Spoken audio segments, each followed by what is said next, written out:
Hi, this is Terry Healy bringing you some extraordinary transformation. Thanks to everybody who's tuning in. Today's show is brought to you by Ryan Eberhardt from Diamond Residential Mortgage. I don't assume that all mortgage companies are the same. They are certainly not. Diamond Residential is a wonderful organization, and Ryan Eberhardt particularly has his heart in the right place.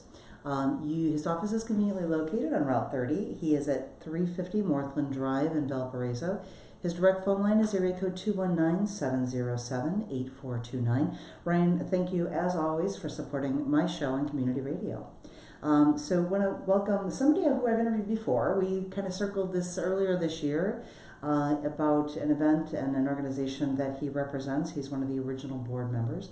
I'm welcoming Mr. Tim Crossin from Operation North Pole. So last time, or when we met originally, I had not had the experience of either your fundraiser in March or the event that you guys host. This past weekend, actually, I had the honor and privilege to be part of that. You know, just kind of on the outside looking in and seeing everything that was going on. It was amazing, absolutely amazing. Let's start a little bit. Let's talk a little bit about how that went this weekend. Well, thank you for having me again, and I think the event went off without any hitches. We were excited to have 74 families, 164 children aged 12 or younger, of which 74 of them were battling a life-threatening or a terminal illness, and about 330 family members total. We invite the entire family to our event, and probably about 500 volunteers. So, and because Tim and I have met before, and because I've been lucky to participate a bit, I have already an understanding of what it is that you guys are doing. So I'm guessing that we've got some people tuning in that aren't familiar with your organization or what you're up to. So let's go ahead and get that laid out. Well, we're in our 10th year. Actually, we just completed our 10th year in existence. We were organized in 2009 as a non-for-profit volunteer community-based charity. My background, I'm a retired firefighter paramedic. Our president, another founding member, she works in a level 1 trauma center emergency room in the northern suburbs of Chicago. And our paths crossed many, many years ago, and I had another business opportunity, and I left the fire service, and our paths crossed again a number of years later, and one thing led to another, and the next thing you know, we were involved with starting a charity to host an event for families who have a child that's battling a life-threatening, like I said, or a terminal illness. It's quite a financially devastating as well as an emotionally devastating thing for the entire family, and our experiences in the emergency room settings and in the emergency field probably triggered something within us to want to go out and do something for these families, just maybe for one day. It started off very humbly. We started with, in 2011, we hosted our first event with the Metro train system, and we took 30 families on a regular revenue train, which means it stops at every stop. Especially on the weekends, it stops at every stop. And we started out in Des Plaines, where our offices are located. And the train went all the way out to Harvard, Illinois, which is the longest run on the entire metro system. These poor families, we had one train car, and which we chartered, the last train car. We got out to Harvard, and we had made arrangements. We told the McDonald's out there to could we buy like 120 cheeseburgers and 200 orders of fries. It kind of threw them for a loop. I don't know that they've ever had an order like that before. Not in Harvard. But not in Harvard. But it just started from there. Like I said, because we're affiliated with public safety, fire and police, all of the McHenry County fire departments showed up. People actually thought at the time somebody was bringing a military funeral. They thought because of all of the equipment was there, and when the word got out, unfortunately, in the fire service, when the word gets out, it spreads like fire. So there was a little bit of competition there. So the next thing you know, a helicopter landed, and so there was quite a to-do about it. But then they found out what it was really about, and that was it. So we started with, like I said, with one train car, and our relationship with Metra and the Union Pacific, which operates that line, has been nothing but fabulous. And today, 10 years later, we charter an entire train, 5 cars, and a locomotive. We're the only organization, I believe, in the United States who actually wraps a full train from tip to toe, so to speak.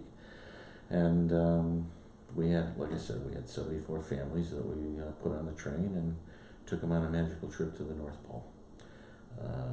There's a lot of planning that goes into play with this.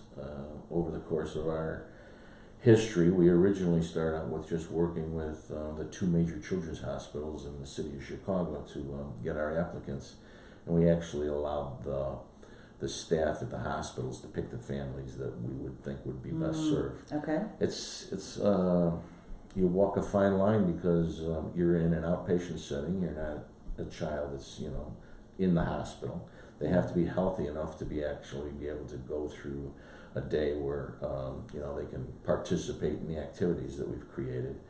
But yet, our criteria for application is that the child has to be battling a life-threatening or a terminal illness, be age 12 or younger, Okay. and never have participated before. Unfortunately, this is a one and done thing. Got it. Well, that's good though. Yeah. Oh, Yeah. no. First of all, the excitement of it. It's like going to Disney World the second time. Sure, right. It's Still the mouse. It's still the mouse, but it's not quite the same as the first time. Right. So, and unfortunately, there are way too many sick children in this world that we have an unlimited number of applicants that we can do. So, over the course of time, we started getting contacted by people as our reputation grew. That said, what about my child? Because they're being treated at XYZ hospital instead of the 2 hospitals we were dealing with. And we came to a decision that said it's really not right to be an exclusive.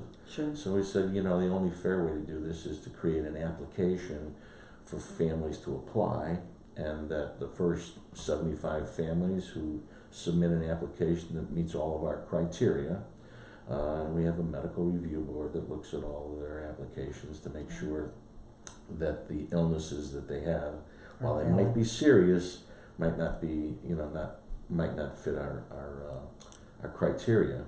And the first 75 families that come through then are accepted, and we move on from there. We actually post the announcement of our application online through our website. Yeah. On seems like it though, on August 15th at 8 o'clock, and we make a few announcements. Nothing spectacular, and this year we turned the switch on to allow the applications to be accessed, to make sure that the switch worked at 7:45, and by 8 o'clock we already had 22 applications in process. Within 11 hours we had 170 applications, so we had to shut it down within at that period of time. This year we had participants from 7 states, as far away as Pennsylvania, Nebraska, a number of families that drove in from the greater St. Louis area because there's a children's hospital, very famous children's hospital down there. And like anything else, once somebody does it, they're a close-knit family. Sure. These folks, And when they're going through that journey of trying to save the life of their child. So the word spreads, and people say, "Oh, I have to apply for that." So we'll get a few emails now coming forward wanting to know when they can apply, new people. So it's fun. Are there any thoughts of expanding it? Well, our organization has expanded in some respects. The event itself, we probably could could take one more train car, but because of the fact of the expense that's involved, fundraising is always, when you're a charity, you're in the business of begging. Actually, yes. You try the best you can to help raise funds in various ways, but in the end, if it's not for our supporters, we wouldn't be able to do what we do. So the charity has expanded. We've done other things, done blood drives, and most recently in the last 5 years, we were inadvertently introduced to an organization that provides winter coats for children in lower socioeconomic issues. Yeah. And so we started to pick up that torch, so to speak, and we now distribute 5,000 brand new winter coats to school-aged children every year. We'll target schools that have a population that's 75% or higher on a free and reduced lunch. Gotcha. That pretty much identifies Well, it's a nice way to qualify. it's a nice way for us to qualify the families without having to do anything. And we've always said, the way we treat our families on our event day, every child in the family age 12 and younger can submit a wish list to Santa, and we fulfill that wish list to the tune of $300 per child. Not just a sick child, but every family member there. So we've had families that show up with, God bless them, 8 kids age 12 or younger. Every child is treated equal. Those other children that are in the family, that it's a family illness when you battle cancer or any other dread disease. The other children suffer equally in certain respects. They're shuttled between neighbors. While their parents are fighting to battle to save the life of their child, and the attention isn't there for the other children. So that one day we say, the entire family, no one is sick. Right. Everyone is treated equally. So we took that same attitude and we took it to the schools. Well, some kids may not need that coat. We said that every child in the school gets a brand new winter coat. Every child. So we'll go in and you don't want to put the scarlet A on the child's chest because you got the new coat, so you're the poor kid in town. Right. So we don't. So every child gets it, and then if a child says I really don't want it, or their parents say you really don't need it, we allow that child, after they've received it, to donate it back to be able to help somebody else down the road. So we're trying to teach them to pay it forward as we go along, and in keeping with the fact that the fire and the police are such an integral part of our overall event, as you probably saw. Yeah. We utilize the local fire department and police department to actually distribute the coats. We kind of take a back seat and allow them to engage with the children in a setting that's not adversarial, right, confrontational, negative, absolutely, or a high stress situation. Right. So we hope that you can create better public community awareness and relations with those kids at an early age, and hopefully it carries on. So. And shifts the perception from adult down. Right. Everybody gets touched by that. Yeah. So let's go through the logistics of what happened over the weekend. So you've got this commissioned train, 5-car train that's wrapped, so everybody knows what you're up to there. Right. You've got the child and their families on the train. Mr. and Mrs. Claus. I got Mrs. Claus. I guess maybe just Mrs. Claus. Just Mrs. Claus. Yeah. Oh, maybe that's the other one. Santa's back at the ranch. Oh, he's busy. Yeah. He's got. Oh, that's right. She's bringing them. Okay. All the moms always bring everybody, right? Yeah. Right. So, right. Oh, I did meet Mrs. Claus, so that was kind of cool to meet her. So that shuttles the children in to a location then where they're transported to the convention center. Actually, we've expanded our event over the last 4 or 5 years because families started applying that were greater distances away from our starting location. So we now offer every family the opportunity to stay at a local hotel, which in this case is the Embassy Suites directly across the street from our the Donnelly Stevens Convention Center is our winter wonderland. I believe, don't hold me to it, but I believe it's like the 6th largest convention center in the United States. And their banquet facility is our Winter Wonderland. We use that as a 28,000 square foot banquet hall, and we turn that into a Winter Wonderland. So 2 weeks prior to the day's event, we have a cadre of wonderful volunteers that donate their time and energies and efforts. They're just fabulous, and we take that entire room. It's empty, and we do everything in there. We hang drapes. We put up the snowflakes. We built half a log home, a log siding with real wood, real log rafters for Santa's house. We have a floor hockey rink that we put up, a 20 by 32 floor hockey rink that kids can play hockey. That was amazing. I saw that. We collect candy. We have a candy land that I think we call it the North Pole Candy Company. We collected about 5,000 pounds of candy this year. That was amazing too. Yeah.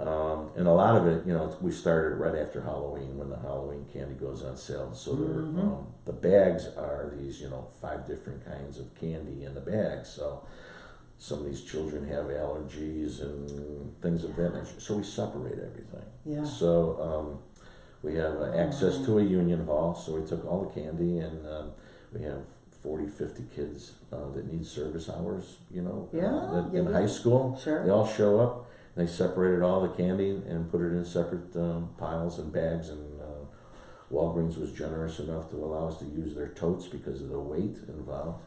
I had to make 2 trips with a trailer in order to get it all over to the convention center.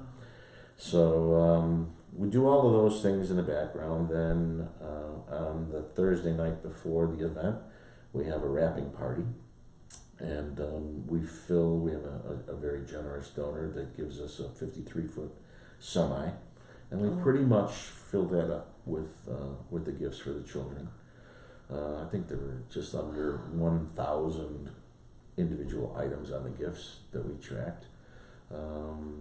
We have fire explorers that night on the Thursday night. We have another cadre of volunteers. They look forward to it. It's our wrapping party. They all bring their own paper, scissors, tape. I think we had 80 tables sent out this year. They raise their hand. The explorers bring them a box that has one of our recipients' gifts in it.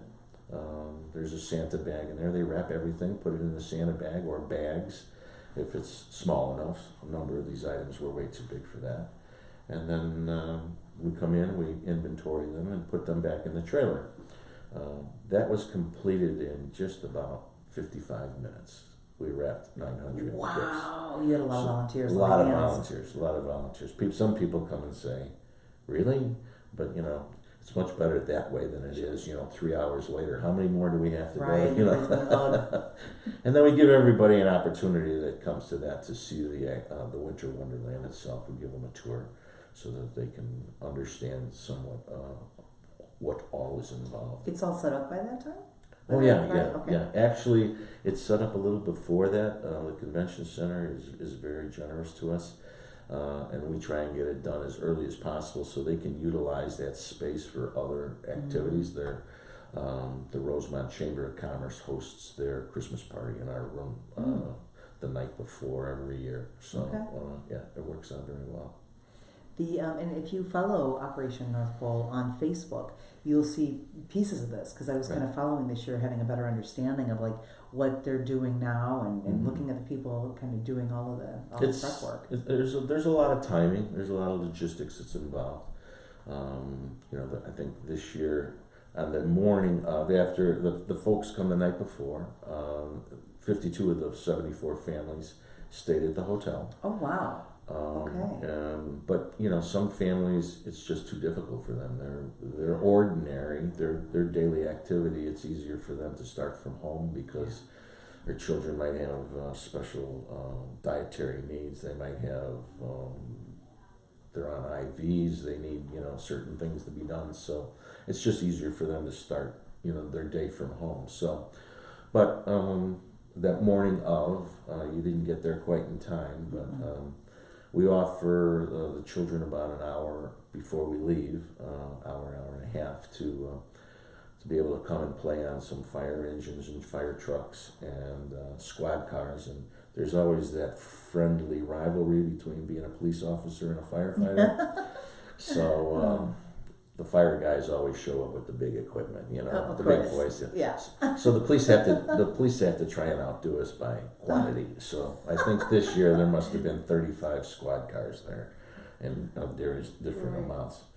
And the railroads, they're also a little bit on the jealous side. So this year, the Metro Police Division contacted us and said, "How about if we get a little ride-on train that you could run around in the morning?" Well, that was the biggest hit of them all. They bring this thing in. They actually shipped it in from Vancouver by rail to be able to get here for us specifically. They track it and they have to haul it out in a semi. It's that big, and so it'll hold 15 people. And so they were running it around inside the convention center. How cool is that? It was the big hit. So. Yeah. So not only that happens, that was offered by Canadian National. So then Metro came up to us and said, "Well, you know, we have one of those too. So maybe we might have train races next year. Who knows?" Oh, that'd be fun. I could so see that. Yeah. It was mounted police. The Chicago bring out 8 horses, and kids can interact with them. And we set up a gauntlet, an honor guard of mounted police to allow these families to drive through to enter into the building. So we try and honor them as much as we can. The fire and the police, all the public safety individuals that are there that day. We do our best to be able to let all these families know, today, you're my hero. Yeah. You know, they wake up every day knowing that they've got a life and death battle on their hands. Like I said, I was paid to go and stand guard, not knowing exactly what that day was going to bring when I was on duty. These folks know exactly what they're facing every day, and they get up and they fight that battle every day. Yep. So we can tell them, you know what, you're my hero today. Just this one day. Can't do it every day, but we'll let you know we got your back. So. Well, the one way that you display that gets across was, as the children and family are coming into the North Pole, you've got how many hundreds of fire and...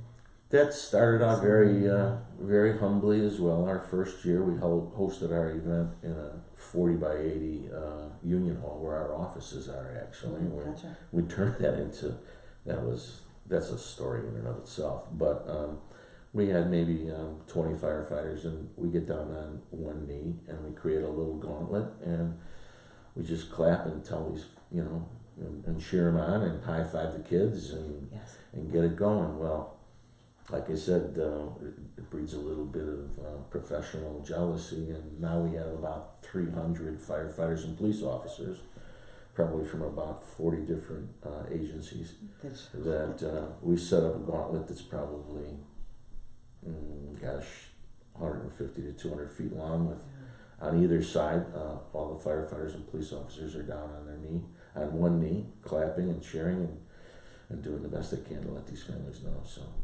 I got a little bit of that captured on video. I got quite a few pieces. So those of you that follow me on social media, you'll start to see me putting those out periodically, because we want to kind of gain some awareness and get some awareness for the fundraiser that's coming up in March. So watch for that. I had to step to the side, like I wasn't allowed to be like in that line or part of it, but I caught. There were 3 women firefighters that I gravitated towards. So. Well, there's plenty of women firefighters that are there. You know, they're more than you would think. So yeah. Well, I know that they're the minority, so I kind of thought, well, that's why I got them. Yeah. Yes, they're definitely a minority. There are a lot of female police officers there too. Yes, I saw a lot of that. Yeah. A lot of that. Yeah. Speaking of, like, you know, and one of the things that I experienced, and I just got some pictures of it, but there was a little girl that was the one that was struggling with the health issues, and you know, she was at the display where they had the equipment from the police. They had the go-kart kind of thing, or the quad, is what you call it, and another thing. She just went beeline right under the quad and jumped right on it. And her mother turned to me and she said, she's always wanted to be a policewoman. And so I just kind of poked around to the policewoman that was on duty there, you know, kind of manning the site, And I said, that little girl wants to be a policewoman. And she said, we know. The mother told them at breakfast, and they had been waiting all day for this little girl to show up. Mm-hmm. So everybody was just kind of like excited about everybody, just what she was experiencing there. So here come these kids and families in through this just a line of acknowledgement and honoring and support, and just so much was happening just in coming in there. Mm-hmm. And then you all of a sudden walk into this room that's like transformed into something you couldn't even imagine. Mm-hmm. Kind of like if you could imagine like a Willy Wonka kind of concept, where it's just like surprise after surprise after surprise, and just so many wonderful things some of the things you've mentioned, there was so much going on. It took me hours to get it. That's kind of how this whole thing has evolved. Is every time how do we add one more thing, which is another surprise? Yeah, gotcha. Yeah. It's just built up over time. I don't know how much more we can do in the time space. period that we have, but right. It's we had like 196 Christmas trees that were decorated in the room. Wow. And those were all decorated in a period of 6 hours or so. We have, once again, volunteers and families, Girl Scout troops, various associate. It just runs the gamut, right, from corporate America to brownies, and they'll adopt a tree. And the phone starts ringing probably the end of September. So, can I put my name down to adopt a tree? We fill up 1.5 semis in our props or our decorations that are just Christmas trees. That's pretty cool. But it's a matter of getting the job done in a timely manner, and we've done that pretty well. Sounds like you've got a good system. Yeah, it works out well, but it's a matter of, once again, it's a community organization. The only way that this works is if everybody who brings whatever little talent that they have puts that skin in the game. Mm-hmm. Sure, then the next thing you know, as long as you organize it correctly, you can get some pretty impressive results. So that's where we are. Tell me a little bit about there was like a train set going there. There's more than one. We have the Midwest Train Association, or the Model Railroad Association, and they have a layout that they take to various events that they are able to demonstrate their model train prowess. One of the gentlemen that's there is a retired Des Plaines police officer, so that's how he came to find out about us. They run, I don't know if you're familiar with model trains, but they come in various sizes, Yes.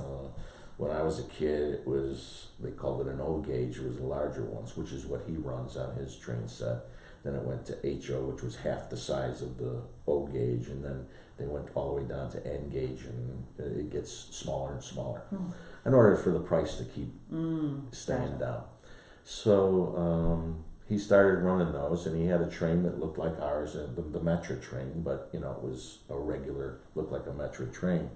And we found with our graphic designers that do the graphic design work to put the wrap on the Metra train, that we found a guy that could manufacture stick-on decals to replicate the train. So cool. So we every year he actually has the exact model replica of the train that the kids just got off on his layout, and the kids are able to actually operate it. The setup is set up so that the kids can actually run the train set. So that's really cool. And then Kato is a Japanese model railroad manufacturer, and they saw what we did, and for the last 4 years they've actually commercially replicated every one of our trains and has actually marketed them throughout the world.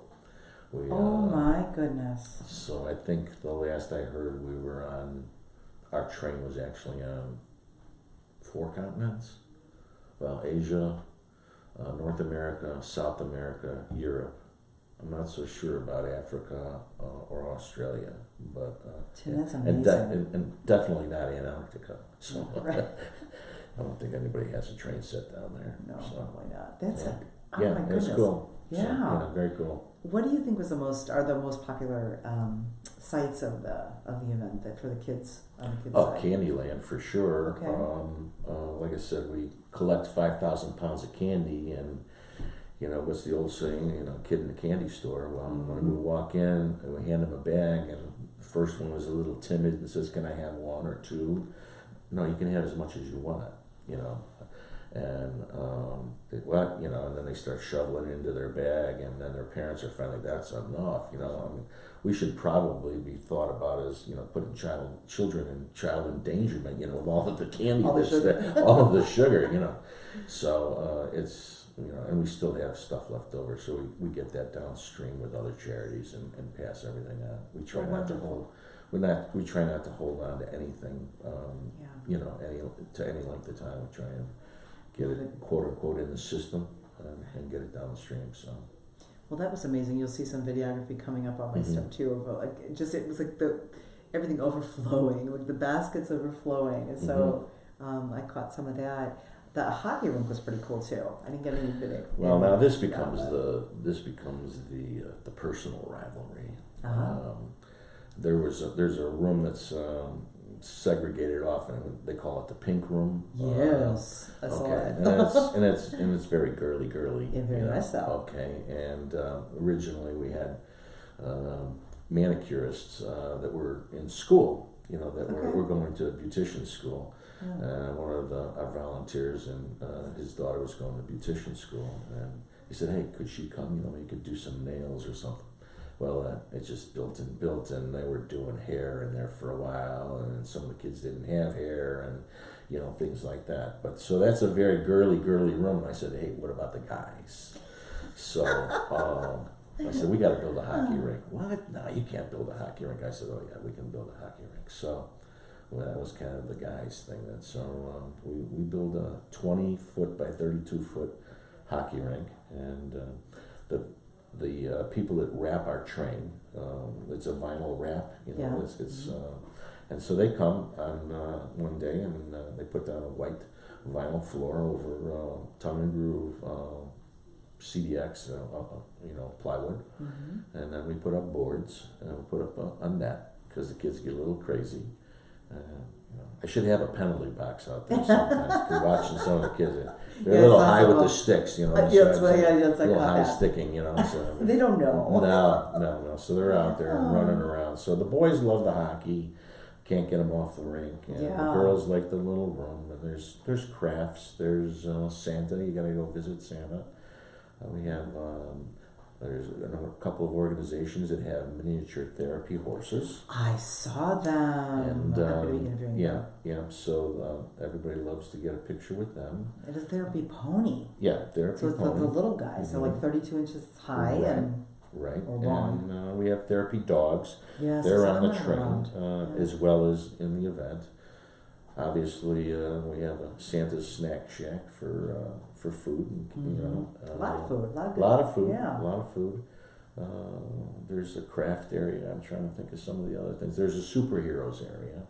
Oh, I didn't catch that one as much. That's where you see all the kids running around with their capes and their little swords and their masks. Yes. Yeah, that's the superheroes area. Oh, wow. So you see a lot of dads running around with their little capes on as well. It's cool. Cute.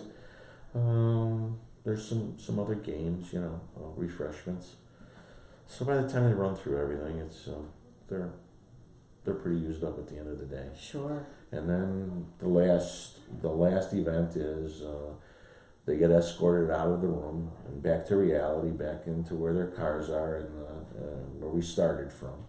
It's kind of like, you're not old enough to remember Riverview, but they had Aladdin's Castle where you went in the front door and all of a sudden you were in all of these different crazy places, and then all of a sudden you came out the back door and you were back where you were. So in some respects it's like that. But that last one, we fill up a semi full of gifts. Each child gets $300 worth of specifically requested gifts.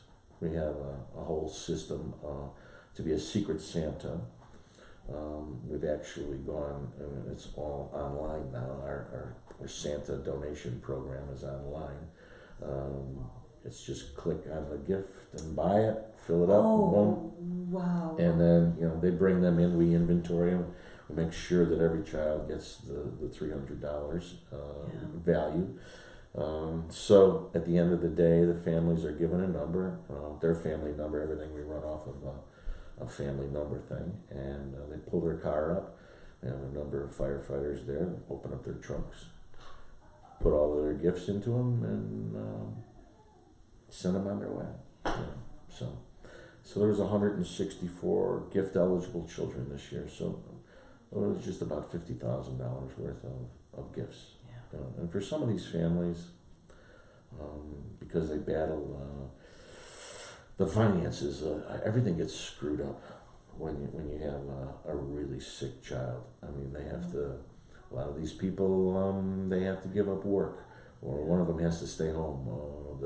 The better, or the one with the greater income, if it's a 2-income family, will continue working. The other one will stay home. So you sometimes find dads are at home and their moms are a professional or in a nursing or something of that nature. We've had people that have lost their homes, lost their cars.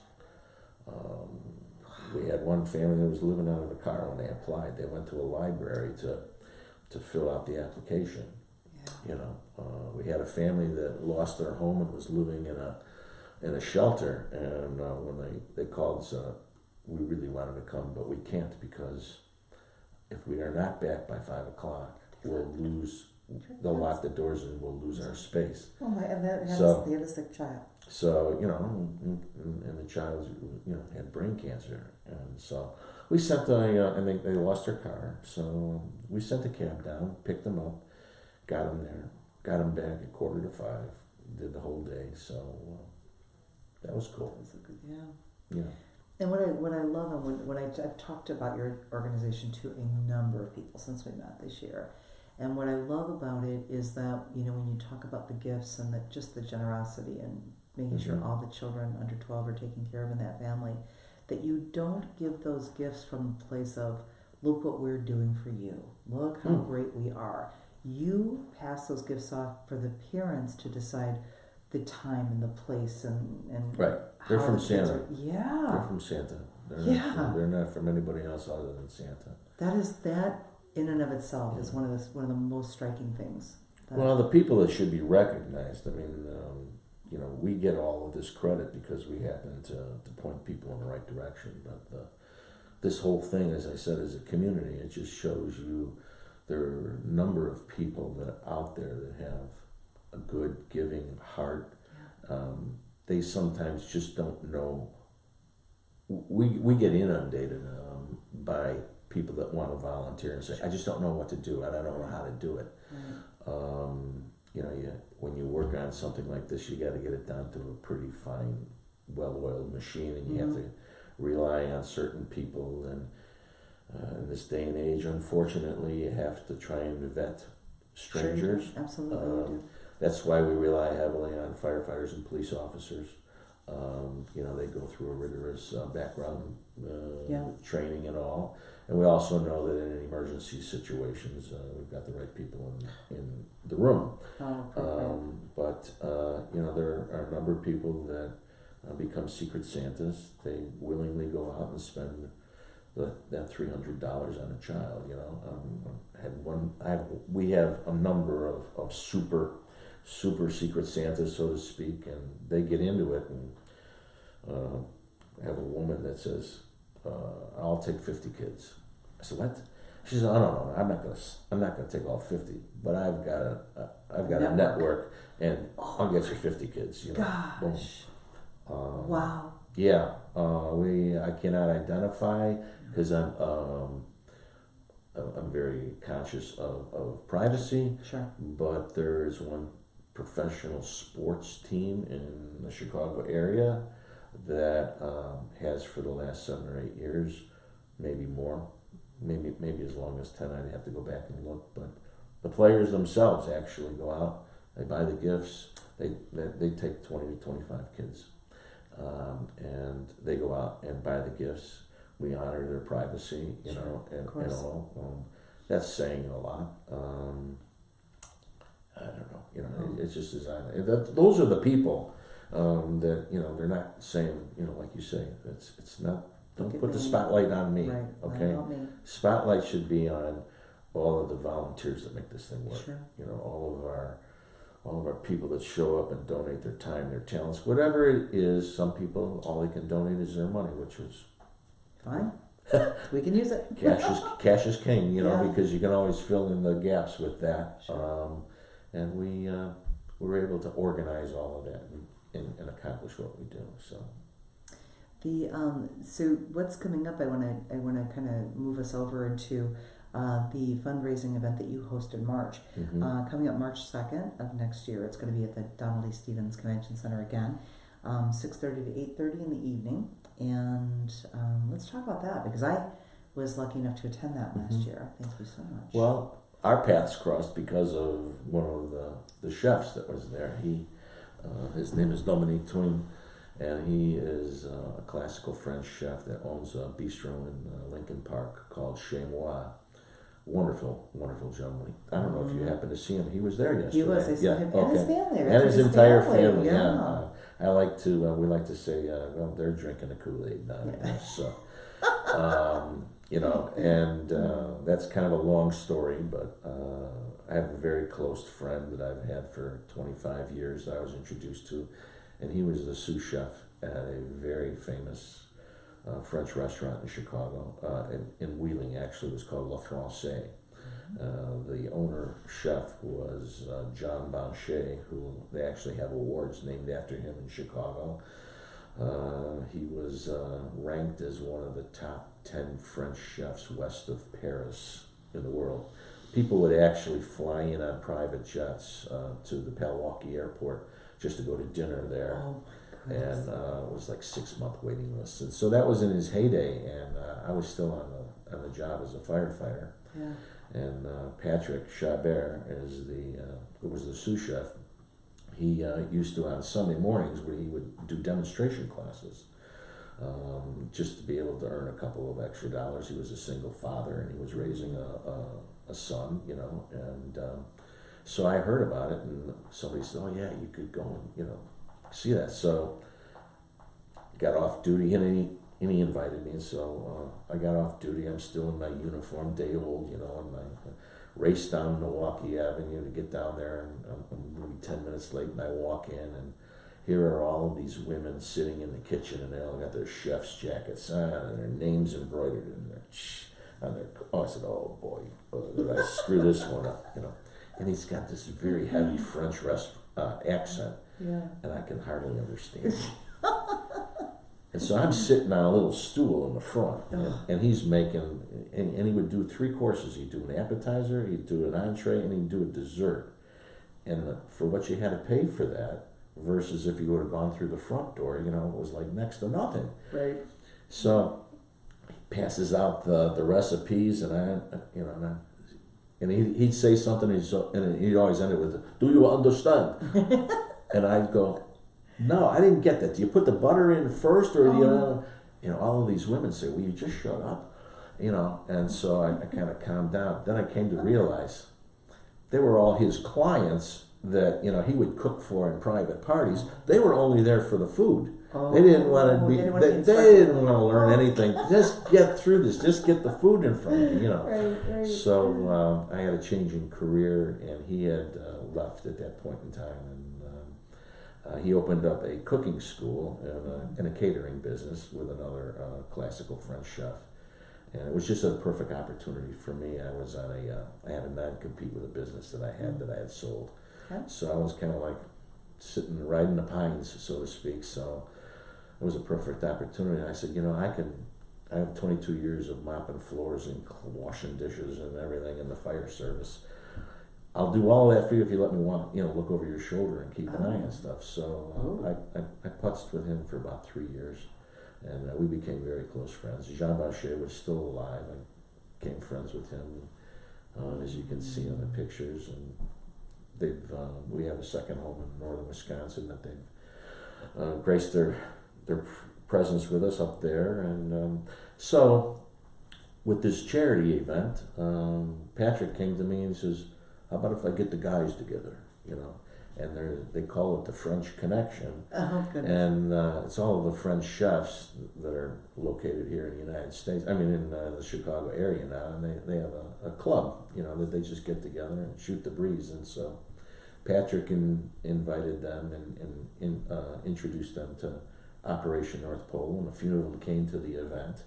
And that's all that we really needed to happen, because Sure. they went back and then they started talking about it. So for the last 5 years, we've hosted a gourmet tasting event that every year we had to move to a larger location because it kept getting bigger and bigger. Mm-hmm. So we'll have over 30, I'm sure we'll be pushing closer to 40 chefs from all walks, but a lot of classical French chefs.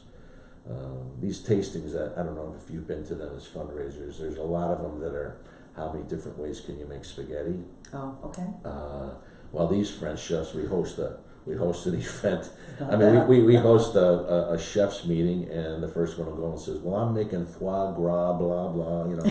And so the next one, he threw the gauntlet down, as you know. So that's it just keeps going down the road. And says, "How can I top this one?" Yeah. You know, so, I'm going to do black truffles. Okay, you know. So it's fabulous. You know, and I got to tell you, if you're looking for a gift for somebody who is hard to buy for, this event, I can't wait to go again in the spring. It was just incredible. It is, and the chefs, we had our chefs meeting in November, and the chefs themselves, it was almost like I just got up and spoke a few words and engaged them and asked them, what can we do better? And they just took the whole conversation, and I turned it over to them, and it's almost like it's their event. You know, they've got an ownership interest in it, and we're extremely proud of that. You know, it just I've never experienced anything like it before. Every type of cuisine you can run into there.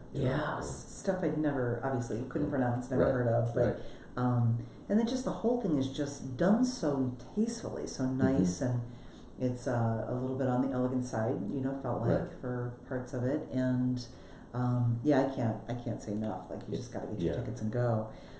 You can get those tickets online now at the website operationnorthpole.org.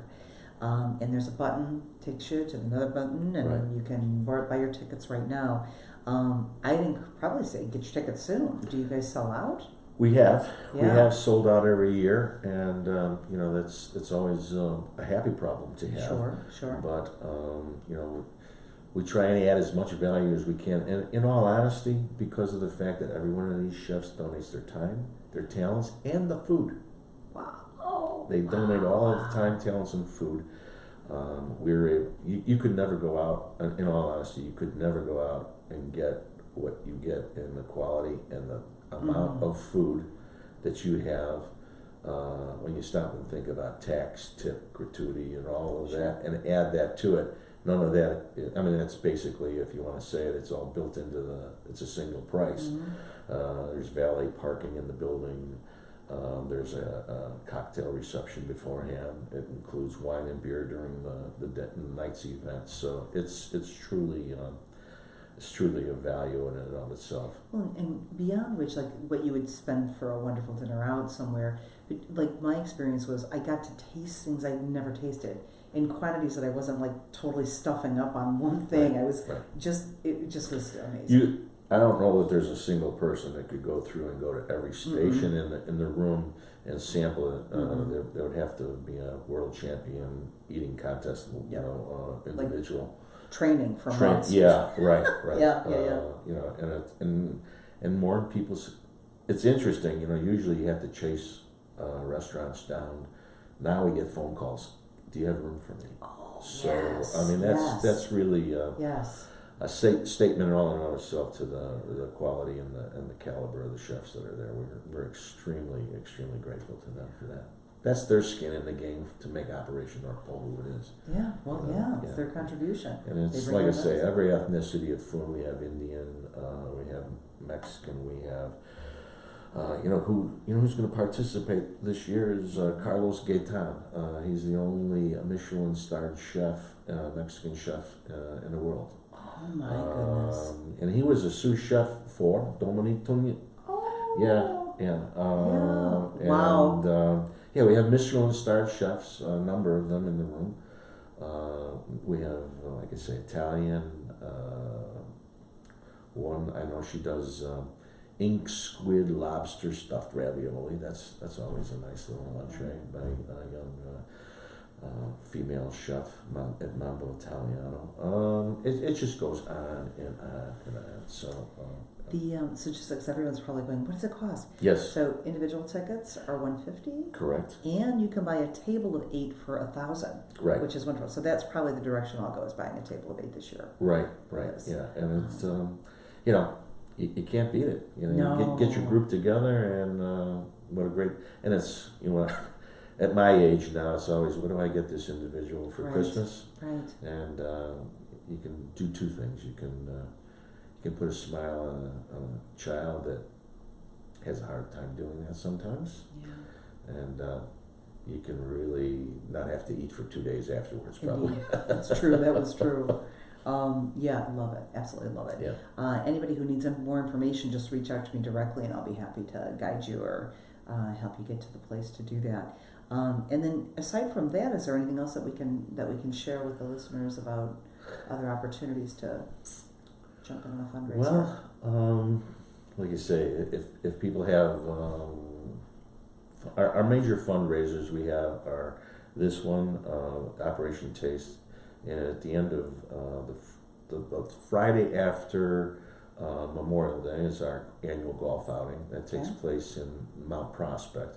That one's always sold out too. So as soon as we put the tickets up, we've actually we were oversold by 3 foursomes, and they had to go and borrow carts from the country club across the street that was there to be able to have that happen. So that's always a fun event. And then our event takes place, like I say, we open up our applications in August, and then we solicit individuals if they choose to want to be a Secret Santa. They can do that, you know, and then we move on from there. And so the Secret Santa, you said that was something that somebody could access online? Yes, yeah, you know, they would contact us, and you know, then they choose, they agree to adopt a child and fulfill that child's wish list.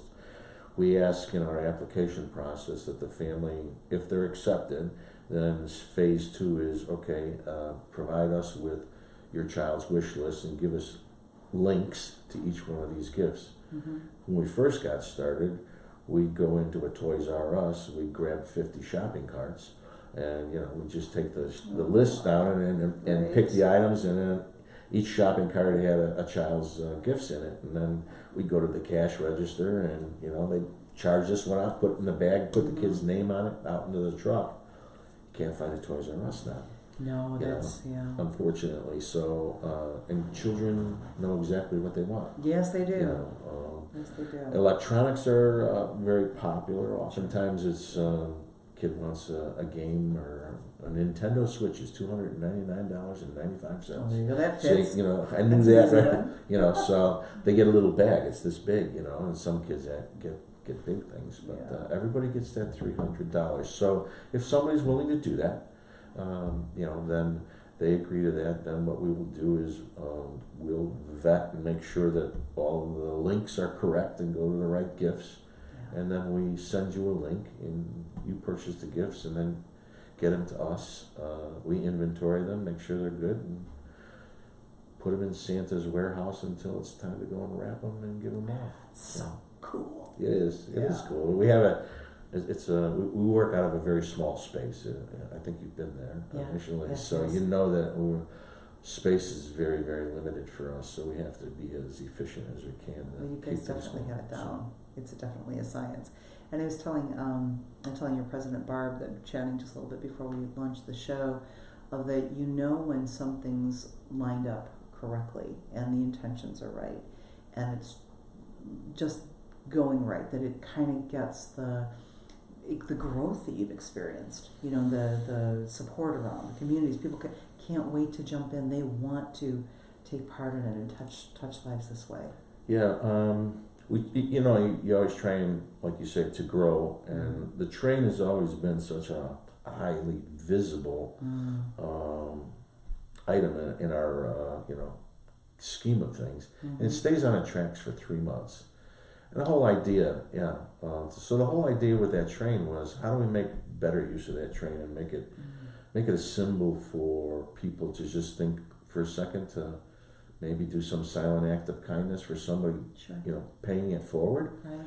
And one of the local news channels, CBS, a producer, she was introduced to our organization a couple of years ago, and she was just a reporter that was covering the event. Well, it was like, I got to get more involved, and personally, and so she's covered it every year and done a wonderful job on a number of human interest stories.